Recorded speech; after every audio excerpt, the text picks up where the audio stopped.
एक आदमी अपने रास्ते से चला जा रहा था, बगल में बगीचा था, आम के बड़े सुंदर वृक्ष लगे थे, फल लगे थे। अब देखना, उस आदमी ने फल देखे, मन हुआ कोई है नहीं, चुपचाप फल तोड़कर खा लें। तो फल देखा किसने? आंख ने। अच्छा, आंख वृक्ष के पास चलकर जा नहीं सकती, तो वृक्ष के पास चलकर गया कौन? पांव। अच्छा, पांव फल तोड़ नहीं सकते, तो फल तोड़ा किसने? हाथ ने। अच्छा, हाथ फल तोड़ ले तो उसे स्वाद मिल नहीं सकता कि फल खट्टा है कि मीठा, चखा रसना ने। और अद्भुत बात, जिसने देखा वो गया नहीं, जो गया उसने फल तोड़ा नहीं, जिसने फल तोड़ा उसने चखा नहीं, और जिसने चखा आश्चर्य उसने रखा नहीं। फल देखा आंख ने, गए पांव, फल तोड़ा हाथ ने, चखा रसना ने और रखा पेट ने। इतने में बगीचे का माली आया और उसने चोरी से फल खाते हुए देखा, दबे पांव धीरे धीरे आया और डंडा लिए हुए था, उसने 2-4 डंडे पीठ में जमा दिए। अब आप सोचो, पीठ बिचारी, पीठ न लेने में न देने में। आंख ने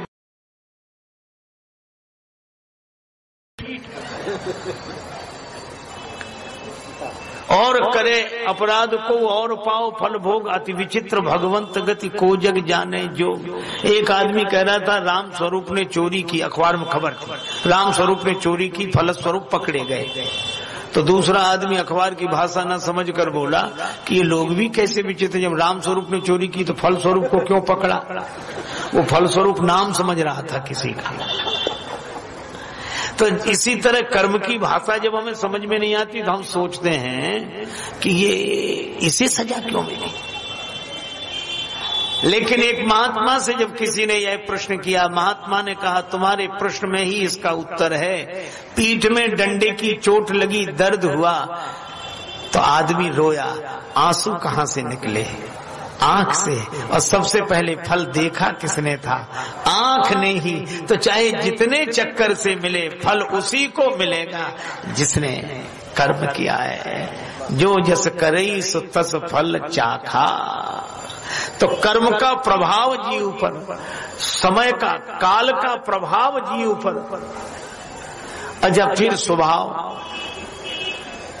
देखो, 2 तरह से दोष आते हैं जीवन में, संग दोष और स्वभावज दोष। गीता में कहा जित संग दोष, संग के दोष से बचें। अच्छा, संग का दोष सत्संग से दूर हो जाएगा, पर स्वभाव से जो दोष आया है, मिटई न मलिन स्वभाव अभंगु। इसीलिए शंकर जी ने कभी रावण को नहीं समझाया, सबने समझाया पर गुरु जी ने नहीं समझाया। जानते थे इसके स्वभाव में ये दोष है, ये सत्संग से नहीं सुधरेगा। तो ऐसे लोग सुधर कैसे सकते हैं? का कबीरा यह मन मलिन है, धोए न छूटे रंग, कै छूटे हरि नाम से, कै संतन के संग। राम एक तापस्ती तारी, नाम कोटि खल कुमति सुधारी। भगवान नाम से ही मिट सकता है और कोई उपाय नहीं। स्वभाव भगवान नाम के बिना नहीं बदल सकता। और रावण कभी नाम लेता नहीं। शंकर जी कहते हैं इसने तो दीक्षा बेकार कर दी। राम जी का नाम लेने की बात भी आए तो कहे लघु तापस कर बाग बिलासा। कहो तपस्विन के बात बहोरी, तपस्वियों का क्या हाल है, छोटे तपस्वी का क्या हाल है। अंगद जी से कहता था तो प्रभु नारी विरह बलहीना, तुम्हारे स्वामी तो वैसे ही बलहीन है। पर राम नाम नहीं लिया इसने, कभी नहीं लिया। पर शंकर जी भी सोचते थे कि इसने भगवान का नाम नहीं लिया, कोई बात नहीं। लेकिन जब मरने लगा तब बोला गर्जे मरत घोर रो भारी, कहां राम रन हथों पचारी। तब राम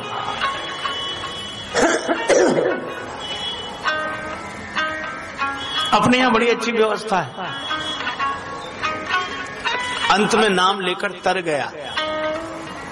एक सज्जन बोले ये तो बेकार की बातें हैं, मन को खुश करने बातें हैं, बहलाने वाली बातें हैं। जिंदगी भर पाप करता रहे, कोई अंत में राम राम कर ले तो पार हो जाएगा। ये बात हमारी समझ में नहीं आती, गलत बात है। हमने कहा बिल्कुल सही बात है। बोले कैसे? हमने कहा कोई विद्यार्थी साल भर न पढ़े और परीक्षा में बगल वाले की सही नकल करके लिख दे तो पास हो जाएगा कि नहीं?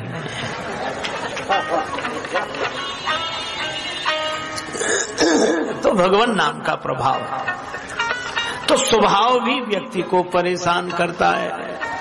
कई बार लोग कहते हैं हम तो अपने स्वभाव से बहुत परेशान हैं, और स्वभाव के साथ गुण, और ये गुण 3 हैं, सतोगुण, रजोगुण, तमोगुण। ये गुण हैं तो बहुत बढ़िया, लेकिन सही समय पे नहीं आते। मंदिर में गए, अब दुकान याद आ गई कि ग्राहक आते हो, जल्दी जल्दी चले। यहाँ मन रजोगुण से भर गया, और दुकान में पहुंचे तो सतोगुण आ गया। सब ऐसे ही है, एक दिन सब पड़ा रह जाएगा। ले जाओ भैया, जिस भाव ले जाना हो जैसे।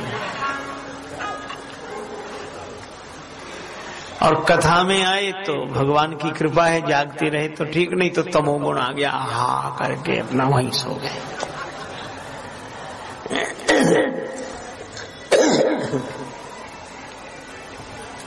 तो ये गुण समय से नहीं आते। मंदिर में सतोगुण आना चाहिए तो रजोगुण आ जाता है, दुकान में रजोगुण आना चाहिए तो सतोगुण आ जाता है, कथा में सतोगुण आना चाहिए तमोगुण आ जाता है। अच्छा बोलो, इन गुणों से हम सब परेशान हैं कि नहीं? काल, कर्म, स्वभाव, गुण घेरा। अच्छा मजे की बात तो यह है कि कथा में कोई सो जाए तो पाप नहीं है। प्रकृति अब आ गई, नींद तो आ गई, क्या करें। लेकिन विडंबना यह है कि कोई आदमी ये स्वीकार नहीं करता कि हम सो रहे थे।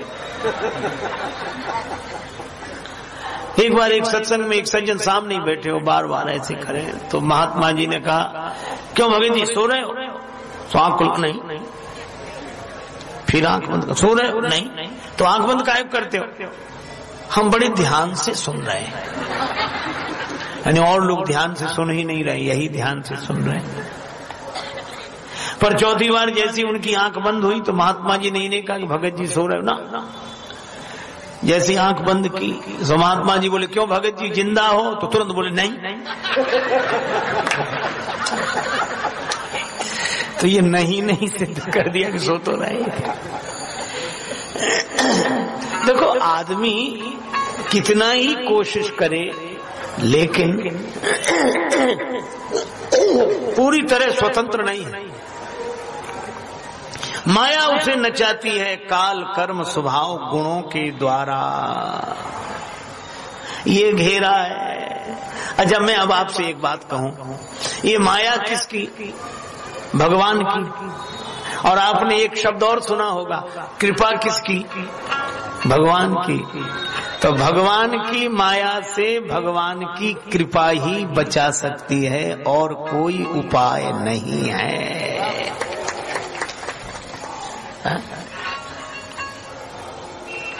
भगवान से एक भक्त ने कहा प्रभु हमें भी कुछ दे दो। भगवान ने कहा मांगो, क्या मांगते हो? कहा आपके पास है क्या? भगवान ने कहा हमारे पास 2 चीज है, एक है हमारी माया और एक है हमारी कृपा, हमारी भक्ति। अच्छा तो प्रभु दोनों का भेद बताओ तो हम मांग ले, माया मांगेंगे भक्ति। भगवान ने कहा कि देखो तुम्हें खुद नाचना हो तो मेरी माया ले जाओ, और अगर मुझे नचाना हो तो मेरी भक्ति ले जाओ। अच्छा सही में जो नाटक आदि में रात में नाचते हैं वे दिन भर सोते, कहते सोने दो भाई, रात भर जागना पड़ता है। और जो दिन भर मकान दुकान में जागते हैं शाम होते कहते सोने दो, दिन भर जागते जागते हो गया, है ना। तो रात को जागने वाले दिन में सोते हैं, दिन को जागने वाले रात में सोते हैं। पर भगवान की माया जिन्हें नचाती है वे न दिन में सोए न रात में सोए, नचाता है। सब जग को रही नचाए हरि माया जादूगरनी, सब जग को रही नचाए हरि माया जादूगरनी। जग को नहीं नचाए हरि माया जादूगरनी। सब जग को रही नचाए हरि माया जादूगरनी। अति अद्भुत खेल रचाए हरि माया जादूगरनी। अति अद्भुत खेल रचाए हरि माया जादूगरनी। कोया को पार न पावे यह सबको नाच नचावे। कोया को पार न पावे यह सबको नाच नचावे। दुख में सुख को दर्शाए हरि माया जादूगरनी। दुख में सुख को दर्शाए हरि माया जादूगरनी। सब जग को रही नचाए हरि माया जादूगरनी। और इस माया के दो रूप हैं, विद्या और अविद्या दो। पर हरि सेव कहीं न व्याप अविद्या, प्रभु प्रेरित ते ही व्यापी विद्या। देखो हमें तो ऐसा लगता है माया एक ही है, उसके स्वरूप दो हैं, विद्या और अविद्या। आप ऐसे सोचो जैसे दरवाजे पर कोई व्यक्ति खड़ा हो, पहरेदार हो, आप जाना नहीं जा सकते, चलिए बाहर, चलिए चलिए बाहर, वही आपको अंदर नहीं जाने दे रहा। और आपने भीतर फोन कर लिया जिनका मकान है उनसे, और उन्होंने संकेत कर दिया कि नहीं आ जाने दें, तो जो आपको मना कर रहा था वही हाथ जोड़, आइए चलिए। तो जो हाथ जोड़कर भगवान से मिलाने का काम करे वह विद्या माया है, और जो न मिलने दे वो अविद्या माया है। ये माया सबको नाच नचाती है। जो माया सब जगह ही नचावा, जासु चरित लखिकाहु न पावा। सूरदास जी महाराज कहते हैं, अब मैं नाच्यो बहुत गोपाल, अब मैं नाच्यो बहुत गोपाल, अब मैं नाचो बहुत गोपाल। काम क्रोध को पहिरी चूल ना, कंठ विषय की मां, अब मैं नाच्यो बहुत गोपाल, अब मैं नाचो बहुत गोपाल। सूरदास की समय अविद्या दूर करहु नंदलाल, बहुत गोपाल। अच्छा, तुलसीदास जी कहते हैं, नाचत ही निशि दिवस मर्यो, दिन रात नाच रहा हूं। अच्छा, तो माया के नचाए हुए जीव हैरान परेशान होकर महात्माओं से पूछते कि महाराज कोई उपाय बताओ, अब तो नाचते नाचते थक गए। महात्मा कहते हैं, अच्छा तुम नाच रहे तो देख कौन रहा? भगवान जग पेखन तुम देखन हारे, विधि हरि शंभु नचावन वारे। ब्रह्मा विष्णु महेश भी नाच रहे हैं। अच्छा, एक अद्भुत बात है, मृत्यु क्या है? मृत्यु तो ऐसे है जैसे कोई पर्दे के पीछे जाए, ड्रेस बदल के फिर आ जाए, शरीर बदल कर फिर आ गए। जाते नहीं है कोई दुनिया से दूर चल के, मिलते हैं सब यहीं पर कपड़े बदल बदल के। यही होता। महात्मा कहते तब एक काम करो, क्या? ऐसी जगह चलो जहां भगवान नाच रहे हो और तुम देखो। तो ऐसी जगह कौन सी है? चलो गोकुल चलो, नाचे नंद लाल नचावे हरि की मैया, नाचे नंद लाल नचावे हरि की मैया, नाचे नंद लाल नचावे हरि की मैया। ठुमुक ठुमुक पद धरत कन्हैया, ठुमक ठुमक पग धरत कन्हैया, नाचे नंद लाल नचावे हरि की मैया, नाच नंद लाल नचावे हरि की मैया, नाच नंद लाल नचावे। तो देखो भाई, गोकुल में नाच रहे हैं भगवान, वहां जाते ही जीव का नाचना बंद, भगवान का नाच शुरू। और भगवान कहीं वृंदावन आ जाए और वृंदावन में नाचने लगे तो वृंदावन में बाहर आ जाती है। वृंदावन बाहर आई, वृंदावन बाहर वृंदावन बाहर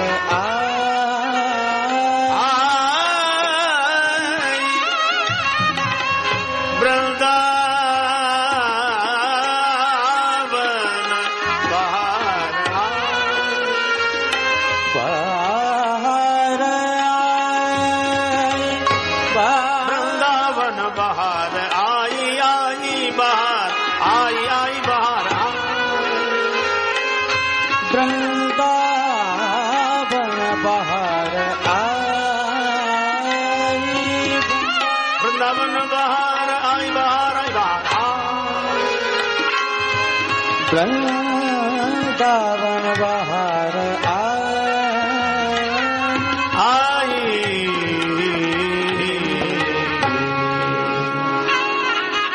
भगवान नाचते गोकुल में, वृंदावन में। अरे गोकुल वृंदावन में तो श्री कृष्ण भगवान नाचते ही हैं। अरे जिन्हें माया के नाचने से बचना हो, वे श्री अवध में आ जाए, अयोध्या में। यहाँ भी भगवान नाचते हैं। रूप लासी नृप अजिर बिहारी, नाचहि निज प्रतिबिंब निहारी।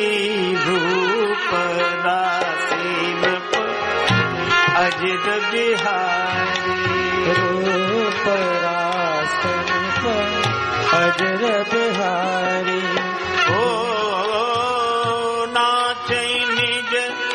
प्रतिबिंब निहारी, रूप लासी नृप अजिर बिहारी। रूप लासी नृप अजिर बिहारी, रूप लासी नृप अजिर बिहारी। खिल के रघुवर देतारी, अनुपम शोभा सखी। खिल के रघुवर देतारी, अनुपम शोभा सखी। लखी मगन होई महातारी, अनुपम शोभा सखी। लखी मगन होए महतारी, अनुपम शोभा सखी।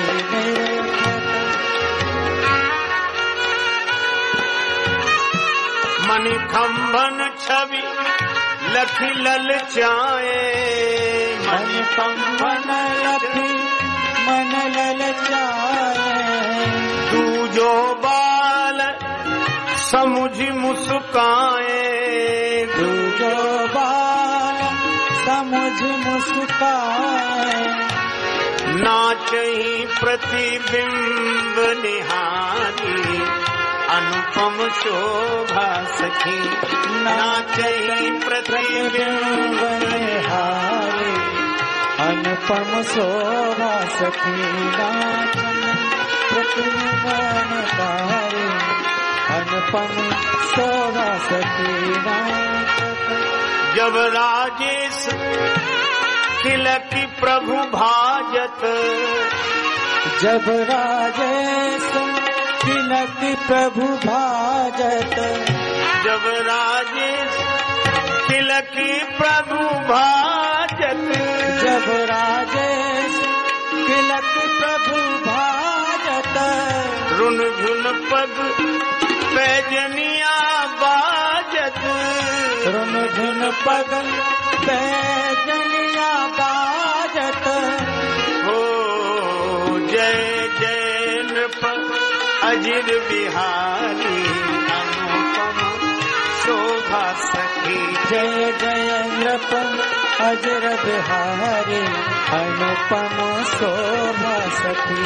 दिल के रघुवर दयकारी अनुपम शोभा सखी। दिल के दयकारी अनुपम शोभा सखी। दिल के सोई सच्चिदानंद घन कर नर चरित उदार। तो भगवान जहाँ नृत्य कर रहे हैं वहाँ भक्ति का राज्य है, और जहाँ जीव नाच रहा हो वहाँ माया का राज्य है। तो श्री अवध में माया का नहीं भक्ति का राज्य है, यहाँ भगवान भी नृत्य करते हैं। तो भगवान ने कहा ये काल कर्म स्वभाव गुण नचाते हैं। अब एक समस्या है, क्या ज्ञान प्राप्त करें? देखो ज्ञान दीप है, दीपक। एक तो इसका जलाना बड़ा कठिन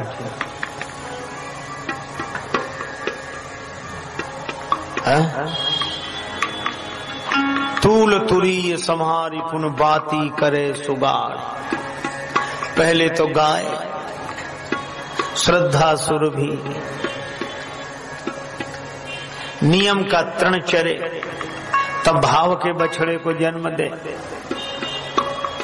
तब निर्मल मन ग्वाला इसका दोहन करके दूध निकाले, फिर दूध को जमाए दही बनाए, फिर मथ कर मक्खन निकाले मुदिता मथे विचार मथानी, दम आधार रजु सत्य सुबानी। फिर उसको तपस्या की अग्नि में तपाए तब घी निकले। फिर बत्ती तूल तुरी समार, तुरी अवस्था रुई उसमें बत्ती निकालकर फिर उसमें सोहम अस्मि की ज्योति जगाए, तब दीपक जगे। सोहम अस्मि इति वृत्ति अखंडा, दीप शिखा सोई परम प्रचंडा। कितना कठिन इसको जलाना। और जो एक अद्भुत बात है, ये दीपक जलाने में कितना समय लगा? अच्छा, और दीपक बुझने में कितना समय लगता है? मुनि विज्ञान धाम मन करई निमिष मह छोप। एक निमिष में पलक झपकते ही दिया बुझ गया। अच्छा, एक और अद्भुत बात है, और वो दिया जलाकर रखा कहाँ हमने? कहा इस मनुष्य शरीर के मकान में, और ये मनुष्य शरीर है दरवाजे वाला। दरवाजे ही दरवाजे हैं, पता नहीं किस दरवाजे से हवा का झोंका आ जाए दिया बुझा दे। और यहाँ बैठे हैं देवता। अच्छा, बिना देवता के कोई इंद्रिय कार्य नहीं करते। एक बार हमने ऐसे ही कहा कि वाणी के देवता तो अग्नि है। एक सज्जन बोले ये तो कल्पना कर ली गई है, ऐसे ही कह दिया। क्या फर्क पड़ता, वाणी के देवता अग्नि है, इसका क्या प्रमाण? तो हमने कहा बड़ा प्रबल प्रमाण है। बोले क्या? हमने कहा कोई आदमी कितना ही जरूरत से ज्यादा बोलता हो, चुप ही ना रहता हो, उससे कहो कि पानी में डुबकी लगा के बोलो। पानी में डुबकी लगा के कोई नहीं बोल सकता। क्यों? क्योंकि अग्नि की पानी में चलती नहीं है। पानी से बाहर निकलेगा तो अग्नि का सहयोग मिलेगा तो बोलने लगेगा। जैसे कहते हैं कि जब रसना स्वाद लेती है तब इसके देवता वरुण है, इसीलिए तो बोलते हैं कहा लड्डू रखे थे देखकर मुंह में पानी भर आया, क्योंकि देवता वरुण है, पानी भर। ये तो कोई नहीं कहता कि मिठाई देखकर हमारे मुंह में तो हवा भर गई, पानी भर। तो ये इंद्रियों के दरवाजे पर देवता बैठे हैं, और इन देवताओं को भगवान का भजन साधना ये तो कुछ अच्छा लगता नहीं है। विषय भोग पर प्रीति सदाई, और ये आवत देखई विषय बयारी, ते हट देहि कपाट उघारी, और वो हवा भीतर जाकर इस ज्ञान के दिए को बुझा देती है।